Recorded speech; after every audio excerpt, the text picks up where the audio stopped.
মই ডিজিটেল মাধ্যমৰ যোগেৰে আচল অৰ্থত নাটক কৰাটো সম্ভৱ বুলি মই নাভাবোঁ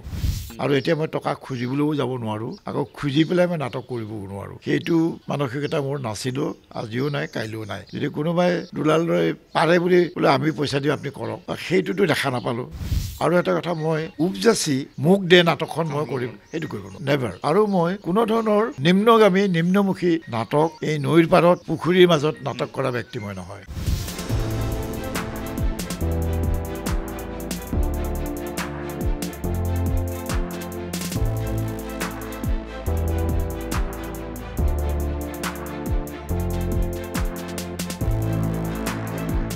প্ৰথমতে শুভেচ্ছা জ্ঞাপন কৰিছোঁ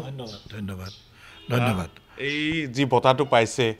বঁটা পোৱাৰ পিছত আপোনাৰ অনুভৱ কি ব্যক্ত কৰিব আজি এইটো এটা বহু দিনৰ এটা মনত চিন্তা হৈ আছিল কামৰ মূল্যাংকন হোৱাটো দৰকাৰ প্ৰত্যেক মানুহে এটা নিৰ্দিষ্ট উদ্দেশ্য লৈ কাম কৰে আৰু হয়তো ফল পাম বুলি আশা নকৰে কিন্তু তাৰ প্ৰশংসাটোৰ কাৰণে হয়তো অৱচেতন মনত সদায় ক্ৰিয়া কৰি থাকে সংগীত নাটক একাডেমী এনেকুৱা এটা অনুষ্ঠান যিটো অনুষ্ঠানে আজি বহু বছৰ ধৰি ভাৰতৰ কলা সংস্কৃতিৰ জগতখনত এক ইতিবাচক কাম কৰি আহিছে তেওঁলোকে গীত বাদ্য নৃত্য নাটকৰ সংস্কৃতমূলক আৰু ক্লাছিক ধৰ্মী আৰু ফোক লোকধৰ্মী লোকনাট্য লোকগীত এই সকলোবিলাকৰ উন্নতিৰ হকে তেওঁলোকে যথেষ্ট কাম কৰি আহিছে আৰু এই শিল্পকৰ্মসকলৰ যিসকল ব্যক্তি আছে তেওঁলোকক যথেষ্ট জিত সন্মান প্ৰদৰ্শনো কৰি আহিছে মোৰ বাবে এইবাৰ অতি আনন্দৰ কথা এইকাৰণে যে অসমৰ ভাতৃসমূহ জ্যেষ্ঠ নাট্যকৰ্মীসকলৰ লগতে ভাৰতৰ বিভিন্ন নাট্যকৰ্মীৰ লগত মোক এই সন্মানটো দিয়াৰ কাৰণে মই ভাবিছোঁ যে মই অকলে সন্মানটো পোৱা নাই মোৰ লগত যিসকলে কাম কৰিছিল মোৰ লগত কাম নকৰাসকলো এই ক্ষেত্ৰত যিসকল আছিল তেওঁলোক আটাইৰে সহযোগত মই সন্মানটো পাইছোঁ বুলি মই আনন্দ পাইছোঁ প্ৰথমতে পাইছিল আমাৰ ডক্টৰ মহেশ্বৰ নায়ক ছাৰ দ্বিতীয়তে ডক্টৰ ভূপেন হাজৰিকা তৃতীয়তে আমাৰ নৃত্যাচাৰ্য যতীন গোস্বামীদেৱ আৰু এইবাৰ মোৰ নামটো এই বঁটাৰ কাৰণে ঘোষণা হৈছে প্ৰত্যেকৰে ফিল্ড বেলেগ বেলেগ মই নাটকত যতীন গোস্বামী দেৱ নৃত্যত ডক্টৰ ভূপেন হাজৰিকা আছিল সংগীতত আৰু ডক্টৰ মহেশ্বৰ নায়ক আছে আপোনাৰ সাহিত্য সংস্কৃতি লোককৃষ্টি কলাত আপুনি যিহেতু দীৰ্ঘদিন ধৰি নাটকৰ লগত জড়িত আগৰ নাটক পূৰ্বৰ যি নাটক আছিল বা বৰ্তমানৰ নাটকসমূহৰ মাজত কি পাৰ্থক্য আপুনি দেখিছে বা কেনেকুৱা ধৰণৰ সাল সলনি হৈছে আপুনি পূৰ্বৰ নাটক বুলি কওঁতে মই যদি দুটা বা তিনিটামান পিৰিয়ড দাঙি ধৰোঁ তেতিয়াহ'লে মই একেবাৰে আমাৰ লোকনৃত্য নাট্য পৰম্পৰাৰ কথা ক'ব লাগিব তাৰপিছত শংকৰদেৱ মাধৱদেৱৰ কথা ক'ব লাগিব তাৰপিছত একেবাৰে ব্ৰিটিছৰ সময়ত হোৱা নাটকবিলাকৰ কথা ক'ব লাগিব আকৌ তাৰপিছত ধৰি লওঁ জ্যোতিপ্ৰসাদ আগৰৱালা ফণীশৰ্মা ইন্দ্ৰেশ্বৰ বৰঠাকুৰ সাৰদা বৰদলৈ চন্দ্ৰ ফুকন লক্ষ্যধৰ চৌধুৰী অতুল হাজৰিকাদেৱ প্ৰসন্নলাল চৌধুৰী ইত্যাদি এইসকল ব্যক্তিৰ নাম আমি ল'ব লাগিব গতিকে কেইবাটাও সময়ৰ ব্যৱধানত বিভিন্ন স্তৰত নাটকৰ ডেভেলপমেণ্ট উত্থান পতন হৈ আহিছে আৰু এতিয়া আমি 1960ৰ পৰা যদি ধৰোঁ এটা আধুনিক নাটকৰ ধাৰা এটাও আমি অসমত প্ৰৱৰ্তন হোৱা বুলি ক'ব পাৰোঁ আৰু তাৰ আগতে এই 60ৰ পৰা যদি কওঁ অসম নাট্য সন্মিলনৰ নামৰ এটা জাতীয় অনুষ্ঠানৰ জৰিয়তে অসমৰ একাংক নাটৰ আৰম্ভ হৈছিল তাৰপিছত এঘণ্টীয়া নাটক আৰম্ভ হৈছিল আৰু আজি অবৈতনিক নাট্যধাৰাৰ যিটো যাত্ৰা সেই যাত্ৰাটো মই ভাবোঁ সুন্দৰভাৱে চলি আছে নাট্য সন্মিলনৰ দিগদৰ্শনত আৰু অসমৰ বিভিন্ন যুৱ সমাজে বিভিন্ন অনুষ্ঠানত বিভিন্ন থিয়েটাৰ হলত তেওঁলোকৰ নতুন ধৰণৰ নাটক কৰাৰ এটা আগ্ৰহ বাঢ়িছে কিন্তু ইয়াতে এটা মই কথা ক'ব খোজোঁ যে আধুনিক নাটকৰ প্ৰচলন বিভিন্ন কাৰণে বিভিন্ন ধৰণে হ'ব পাৰে আধুনিক নাটক বুলি ক'লে বিভিন্ন পৰীক্ষা নিৰীক্ষাৰ মাজেৰে হ'ব পাৰে। আধুনিক নাটক বুলি ক'লে পশ্চিমীয়া নাটকৰ অনুবাদ অভিযোজনাও হ'ব পাৰে, আৰু হয়তো আমাৰ অসমতে অসমীয়া ভাষাত দেখা আধুনিক নাটকো আমি আধুনিক নাটকৰ কথা ক'ব পাৰোঁ। এতিয়া কথা হ'ল সাহিত্য, নাট্য সাহিত্যটো এনেকুৱা এটা বস্তু নহয় যে কোনোবাই ক'ব পাৰে, কোনোবা ৰাম যদিও ক'ব পাৰে যে এই নাট্য সাহিত্য মোৰেই, মোৰ দেশৰে। কোনোবা আকৌ শ্যাম কানুৱে ক'ব পাৰে যে এই নাট্য সাহিত্য আমাৰ দেশৰ। আমাৰ দেশৰ, মোৰ দেশৰ বুলি নাট্য সাহিত্যক আমি আঙুলিয়াই দিব নোৱাৰোঁ। নাট্য সাহিত্য হ'ল, নাট্যকৰ্ম হ'ল পৃথিৱীৰ সকলো দেশৰে সকলো মানুহৰে আপোন নিজৰ। আৰু ইয়াৰ কোনো পৈতৃক সম্পত্তি বুলি আমি কোনেও ক'ব নোৱাৰোঁ, আৰু কোৱাটো উচিত নহয়। আজি বাৰ্নাৰ্ডছৰ নাটক এখন বা শ্বেক্সপিয়াৰৰ নাটক এখন, শ্বেক্সপিয়াৰৰ নাটক বাৰ্নাৰ্ডছৰ নাটক বুলি ইউৰোপতে থকাটো উচিত নহয়। সি ভাৰততো তাৰ প্ৰসাৰ বিস্তাৰ চৰ্চা হোৱাটো উচিত। আৰু নহ'লেনো BA MA বা হায়াৰ ছেকেণ্ডেৰী বা ডক্টৰেট লোৱাৰ এই পৰিক্ৰমাবিলাক কিয় ৰাখিলে? ডক্টৰেট বোলে ইংৰাজীত অমুক, ইংৰাজী সাহিত্যত দি ডক্টৰেট অমুক, বোলে অমুক সাহিত্যত ডক্টৰেট হ'ব, ইংৰাজী পয়েট্ৰিত মই ডক্টৰেট, এইবোৰ কৰাৰ কোনো মানে নাছিল। এতিয়া আমি ভাৰতীয় সাহিত্যক লৈ, নাট্য সাহিত্যক লৈ আমি ডক্টৰেট হোৱাৰ ব্যৱস্থা কৰিব পাৰিলোঁহেঁতেন বা কৰা উচিত আছিল, কিন্তু তাকে নকৰি পশ্চিমীয়া সাহিত্যই হওক, এছিয়ান লিটাৰেচাৰেই হওক বা চাইনিজ লিটাৰেচাৰেই হওক, এই বিভিন্ন দেশৰ বিভিন্ন ভাষা ভাষীৰ ওপৰত আমি গৱেষণা কৰাটো উচিত। এইকাৰণে আমি নিজক সংবৰ্ধন আৰু সংৰক্ষণো কৰাৰ লগতে সম্বৰ্ধনো কৰাৰ যিটো মানসিকতা, সেইটো থাকিলেহে আমি আগবাঢ়িব পাৰিম। যদি বৰ্তমান সময়ত ডিজিটেল যি মাধ্যম, ডিজিটেল প্লেটফৰ্মত যিমান হাৰ বাঢ়িছে, দিনক দিনে বাঢ়ি গৈছে, কিছু সংখ্যক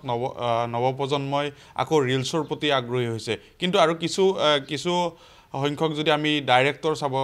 গ'লে, তেওঁলোকে ৰিলছৰ পৰা তেওঁলোকক লৈ আহি নাটক বা চিনেমাত সুযোগ দিয়া দেখা যায়। আপুনি এই সন্দৰ্ভত কি ক'ব? মই ডিজিটেল মাধ্যমৰ যোগেৰে আচল অৰ্থত নাটক কৰাটো সম্ভৱ বুলি মই নাভাবোঁ। আচলত ইন ট্ৰু চেন্স যদি নাটক কৰিবই লাগে, অলপ আগতে মই কৈছোঁ যে ৰেক্টেংগুলাৰ শ্বেপ এটাত যদি আমি নাটক কৰিবই লাগে, তাৰ ডাইমেনশ্যনটো সম্পৰ্কে যদি আমি বুজোঁ, আৰু তাত যিসকলে নাটক কৰে দ্য লিভিং হিউমেন বিং, জীৱন্ত মানুহে যিহেতু তাত নাটক কৰে, আৰু কাৰ সন্মুখত কৰে, তেনেসকল দৰ্শক, যিসকলৰ দৰ্শক এটা ছিটত আৰম্ভণিৰ পৰা শেষলৈকে বহি থাকে, তেওঁ ছিটটো লৰচৰ কৰিব নোৱাৰে, দে আৰ ফিক্সড। গতিকে ফিক্সড বহাৰ নিয়ন্ত্ৰণৰ মাজেৰে আমি জীৱন্ত মানুহৰ অভিনয় চাওঁ, এক্সপ্ৰেশ্যন চাওঁ। তাত ডিজিটেল বা এটা হাই টেকনিকেল কথাটো আহিলে জীৱন্ত মানুহৰ অভিনয়, অনুভৱ, অনুভূতি, অভিজ্ঞতা, ইয়াৰ প্ৰপাৰ এক্সপ্ৰেশ্যন শুদ্ধ হ'ব নোৱাৰে। গতিকে সেইকাৰণে মই ডিজিটেল ফৰ্মৰ সহায় লৈ নাটক কৰা কথাটো মই বৰ যুক্তিযুক্ততা বুলি নাভাবোঁ। এতিয়া এই কেইদিনমান আগতে এখন নাটক হৈছে চিলাৰায় নদীৰ পাৰ, শুনিছোঁ, মই নিজে চোৱা নাই, কিন্তু বিভিন্নজনৰ মন্তব্য শুনিছোঁ। সমস্যাৰ সন্মুখীন হৈছিল নে নাটক চলি থকা অৱস্থাত? নাটক চলি থকা অৱস্থাত সমস্যাৰ সন্মুখীন হৈছোঁ। এই মামৰে ধৰা তৰাল নাটকখন আমি বহুত দিন আগতে কৰিছিলোঁ। সেই নাটকখন আছিল মামণি ৰয়ছম গোস্বামীৰ নভেল, উপন্যাস। তাৰ নভেলৰ ওপৰত, সেই উপন্যাসৰ ওপৰত ভিত্তি কৰি কৰুণা ডেকাই নাট্যৰূপ দিছিল, আৰু সেই নাটকখন ডাইৰেকশ্যনৰ মোৰ দায়িত্বত আছিল। কিছু সময় আগতে বাহাৰুল ইছলাম আহি ইয়াত মোক ধন্যবাদ জনাই গৈছে। ই মোৰ ছাত্ৰৰ নিচিনাই, বাহাৰুলৰ পত্নী ভাগিৰি থৈ আহিছিল। সেই নাটকখন কৰোঁতে, ৰবীন্দ্ৰ ভৱনত কৰোঁতে দুগৰাকীমান এই আমাৰ চিৰিয়াখানাৰ ওচৰৰ বোধহয় ক'ৰবাত বাহৰলতে জানে আৰু যিমান ছোৱালী অভিনয় কৰিছিল, কিন্তু তেওঁলোকৰ অভিনয়ৰ দক্ষতা, অভিনয়ৰ প্ৰতি নিষ্ঠা, অভিনয়ৰ প্ৰতি আস্থা আৰু ডিচিপ্লিন দেখি মই শ্ব'ৰ আগদিনা তেওঁলোকক মই না কৰিছিলোঁ, আৰু সেইটো অলপ খেলি মেলি এটা হৈছিল। কিন্তু মই সেইটো লৈ প্ৰক্ষেপ কৰা নাছিলোঁ, কাৰণ ইতিমধ্যে সেই নাটকখনত প্ৰায় 50ৰো অধিক আৰ্টিষ্টে কাম কৰিছে তেতিয়া মই দুৰ্দান্ত এটা সিদ্ধান্ত লৈছিলোঁ চেতনা দাস আৰু মই মোৰ মিছেছক সেই এঘণ্টাৰ ভিতৰত মাতি আনি হোল নাইট ৰিহাৰ্চেল কৰিছোঁ নেক্সট ডে ৰিহাৰ্চেল কৰিছোঁ আৰু তেওঁলোকে ৰিহাৰ্চেল কৰি দুৰ্দান্ত অভিনয় কৰিছিলে আৰু যি দুয়োগৰাকীক মই বাদ দিছিলোঁ তেওঁলোকে অলপ আপত্তি কৰিছিল বেয়া পাইছে বেয়া পোৱাটো স্বাভাৱিক কিন্তু তেওঁলোকে বুজিছিল যে আমাৰ কিয় ছাৰে বাদ দিলে আৰু সেই বুজি পোৱাটো মোৰ কাৰণে আনন্দ কাৰণ বুজি নাপালেতো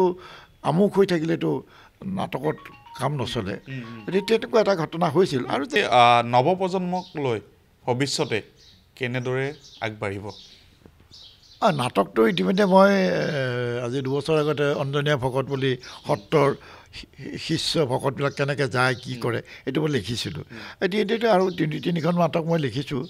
আৰু তাৰে ভিতৰত আছে কলি পুৰাণ বুলি এটা গল্পৰ আধাৰত আৰু এটা গল্পৰ আধাৰত আমাৰ হেৰি ইকৰামুল প্ৰফেচাৰ তেওঁৰ হুদুমদেউ গল্পটোৰ আধাৰত হুদুমদেউ বুলিয়ে এখন নাটকো লিখিছোঁ আৰু লেটেষ্ট মই চিলাৰায় কমলাপ্ৰিয়া নামৰ নাটক এখন পূৰ্ণাংগ নাটক এখন মই লিখিছোঁ আৰু একেবাৰে লেটেষ্ট যদি কওঁ তেতিয়াহ'লে কমলাপ্ৰিয়া নামৰ চৰিত্ৰটোৰ ওপৰত মই এটা দীঘল চলিলৈকে লিখিছোঁ তেওঁৰ এটা মুহূৰ্তৰ দ্বন্দ্বৰ ভিত্তি কৰি আৰু লাচিত বৰফুকনৰ ওপৰত এটা দীঘল চলিলৈকে লিখিছোঁ কৰা হোৱা নাই ইতিমধ্যে ৰেডিঅ'ত এইটো প্ৰচাৰ হৈ গৈছে আৰু প্ৰকাশো হৈছে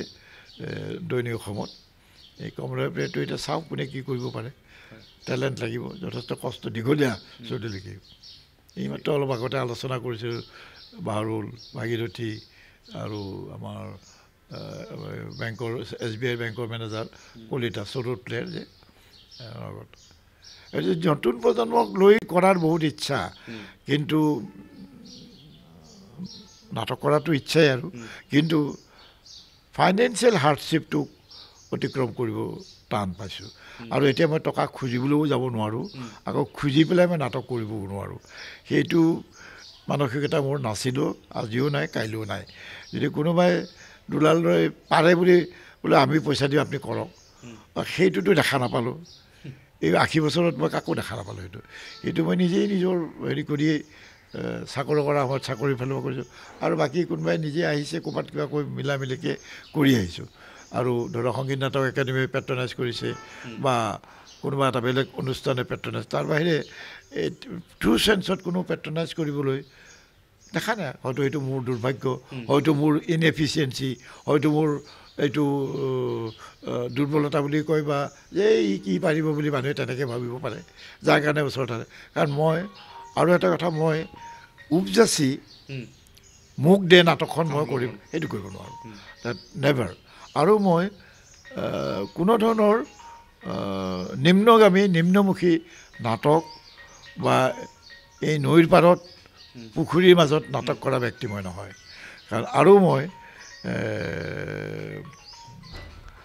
কমাৰ্চিয়েল থিয়েটাৰ বুলি আমাৰ অসমত যিবোৰ থিয়েটাৰ আছে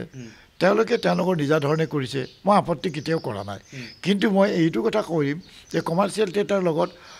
এমেচাৰ থিয়েটাৰক কম্পেয়াৰ কৰিব সেইটো মই হয় নহয় কাৰণ কমাৰ্চিয়েল থিয়েটাৰ যিটো লাইনত গৈ আছে আৰু যিটো লাইনত দুটা লাইনত এমেচাৰ থিয়েটাৰ গৈছে নেভাৰ মেটছ ৰেল লাইন দুটা যদি কমাৰ্চিয়েল আৰু এমেচাৰ বুলি ধৰি লওঁ সেইটো গৈ ষ্টেচনত লগ লাগে নেকি দুটা ভাগেই থাকেতো let us live like that মই তেওঁলোককো বেয়া নাপাওঁ আৰু তেওঁলোকেও মোক বেয়া পোৱাটো অনুচিত বুলি ভাবোঁ এটা কথা সত্য যে এমেচাৰ থিয়েটাৰ আছে কাৰণে সমাজখন সুস্থিৰভাৱে আছে এমেচাৰ থিয়েটাৰ বোলা বস্তুটো যেতিয়া অবৈতনিক নাটক বুলি যেতিয়া আঁতৰি যাব তেতিয়া সমাজখন সুস্থ অৱস্থাত থাকিব নোৱাৰে কাৰণ আদিম অৱস্থাৰ পৰা সমাজ গঢ়াৰ পৰাই নাটকৰ জন্ম পহু চিকাৰ কৰাই হৰিণা চিকাৰ কৰাই সাপ বেং মৰাৰ পৰাই কোৱা বাঘ সিংহ মাৰাৰ পৰাই কোৱা এই দলগতভাৱে যিবোৰ কাম কৰিছে আৰু তাৰপিছত দলগতভাৱে যি অভিনয় কৰিছে সেয়াই নাটকটো গতিকে সমাজ গঢ়িবলৈ সুস্থ নাটকৰ প্ৰয়োজন অসংস্কৃত নাটক অসংস্কৃতভাৱে